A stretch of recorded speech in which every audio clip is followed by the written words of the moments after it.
പ്രിയപ്പെട്ടവരെ, നമസ്കാരം. നമ്മളിന്ന് +2 തുല്യതയുടെ മലയാളം ചോദ്യപേപ്പറാണ് ആൻസർ ചെയ്യുന്നത്. 1 മുതൽ 5 വരെയുള്ള ചോദ്യങ്ങളിൽ ഏതെങ്കിലും 4 എണ്ണത്തിന് ഉചിതമായ ഉത്തരം എഴുതുക. സ്കോർ 1 വീതമാണ് ലഭിക്കുന്നത്. ഒന്നാമത്തെ ചോദ്യം നോക്കാം.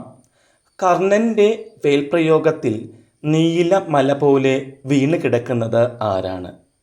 ഭഗദത്തൻ, ഘടോത്കചൻ, അഭിമന്യു, ജയദ്രഥൻ. ഉത്തരം ഘടോത്കചൻ. രണ്ടാമത്തെ ചോദ്യം. APJ അബ്ദുൽ കലാമിൻ്റെ ആത്മകഥയുടെ പേരെന്ത്? അഗ്നിച്ചിറകുകൾ, ജീവിത സമരം, എൻ്റെ കഥ, കൊഴിഞ്ഞ ഇലകൾ. ഉത്തരം അഗ്നിച്ചിറകുകൾ. മൂന്നാമത്തെ ചോദ്യം. തിരുവാതിരപ്പാട്ട് രചയിതാക്കളിൽ പ്രമുഖനാര്? എഴുത്തച്ഛൻ, കുഞ്ചൻ നമ്പ്യാർ, ഇരയമൻ തമ്പി, ഹൈദരാലി. ഉത്തരം ഇരയമ്മൻ തമ്പി. നാലാമത്തെ ചോദ്യം. കാറ്റ് തിന്നുന്ന വർഗമേത്? തവള, പാമ്പ്, കഴുകൻ, കോഴി. ഉത്തരം പാമ്പ്. അഞ്ചാമത്തെ ചോദ്യം. ആരും പണിയാത്ത വലിയ വീട്ടിൽ കഴിയുന്നവർ ആരാണ്? നഗരവാസികൾ, വീട്ടുകാർ, പട്ടാളക്കാർ, നാടോടികൾ. ഉത്തരം നാടോടികൾ. 6 മുതൽ 9 വരെയുള്ള ചോദ്യങ്ങൾ ചേരുംപിടി ചേർക്കുക എന്ന വിഭാഗത്തിൽ വരുന്നവയാണ്. 1 സ്കോർ വീതമാണ് അവർക്ക് ലഭിക്കുന്നത്. ഞാൻ ഉത്തരം മാത്രമാണ് ഇവിടെ പറയാൻ ശ്രമിക്കുന്നത്. ആറാമത്തേത് ഗ്രേസി, 2 സ്വപ്നദർശികൾ. ഡോക്ടർ VP ഗംഗാധരൻ, ജീവിതമെന്ന അത്ഭുതം. ഉള്ളൂർ S പരമേശ്വരയ്യർ, കിരണാവലി. MT വാസുദേവൻ നായർ, സുഹൃതം. ഇവിടെ സാഹിത്യകാരനും അവരുടെ കൃതികളുമാണ് യോജിപ്പിക്കാനായിട്ട് തന്നിരുന്നത്. 10ാമത്തെ ചോദ്യം വാക്യത്തിൽ പ്രയോഗിക്കാനുള്ളതാണ്. അടിച്ചേൽപ്പിക്കുക എന്ന വാക്യം.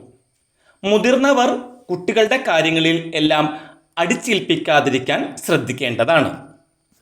11ാമത്തെ ചോദ്യം വാക്യത്തിൽ തെറ്റുണ്ടെങ്കിൽ തിരുത്തുക എന്നതാണ്. ചോദ്യം ഇങ്ങനെയാണ്. വിദ്യാർത്ഥികൾക്ക് അച്ചടക്കം ഒഴിവാക്കാനാവാത്ത അനിവാര്യതയാണ്. ശരിയായ രീതി ഇങ്ങനെയാണ്. വിദ്യാർത്ഥികൾക്ക് അച്ചടക്കം ഒഴിവാക്കാനാവാത്തതാണ്, അല്ലെങ്കിൽ വിദ്യാർത്ഥികൾക്ക് അച്ചടക്കം അനിവാര്യതയാണ്. 12 മുതൽ 17 വരെയുള്ള ചോദ്യങ്ങളിൽ ഏതെങ്കിലും 5 എണ്ണത്തിന് ഓരോ വാക്യത്തിൽ ഉത്തരം എഴുതണം. 12ാമത്തെ ചോദ്യം. ജനാധിപത്യത്തിൻ്റെ നെടും തൂണുകളിൽ 4ാമത്തേത് ഏതാണ്? പത്രങ്ങളാണ് ജനാധിപത്യത്തിൻ്റെ നെടുംതൂണുകളിൽ 4ാമത്തേത്. ചോദ്യം 13. പൊൻകുന്നം വർക്കിയുടെ ഏത് കഥാപാത്രത്തെയാണ് ഗൗളിജന്മം എന്ന കഥയിൽ പരാമർശിക്കുന്നത്? കിശോരലാൽ എന്ന കഥാപാത്രത്തെയാണ് ഗൗളിജന്മം എന്ന കഥയിൽ പരാമർശിക്കുന്നത്. 14.